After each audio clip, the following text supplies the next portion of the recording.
బాల్క సుమన్ అరెస్ట్ను నిరసిస్తూ మంచిర్యాల జిల్లా బంద్కు బీఆర్ఎస్ పిలుపునిచ్చింది. ఇందులో భాగంగా బెల్లంపల్లిలో బంద్ కొనసాగుతోంది. పట్నంలోని బజార్ ఏరియాలో స్థానిక వ్యాపార సంస్థల యజమానులు, ప్రైవేట్ విద్యాసంస్థల యాజమాన్యాలు స్వచ్ఛందంగా బంద్లో పాల్గొన్నారు. బాల్క సుమన్ అరెస్ట్ను నిరసిస్తూ రోడ్డుపై నినాదాలు చేశారు. వెంటనే బాల్క సుమన్ను విడుదల చేయాలని డిమాండ్ చేశారు.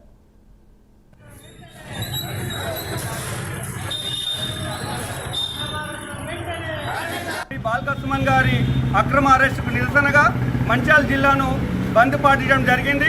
ఈ బంద్కు మంచిర్యాల జిల్లాలోని వివిధ రంగాల వ్యాపారస్తులు, ఉద్యోగులు, పాఠశాలలు అన్ని రకాల మద్దతు తెలిపినందుకు వారి అందరికీ పేరు పేరున ధన్యవాదాలు తెలియజేసుకుంటున్నాం.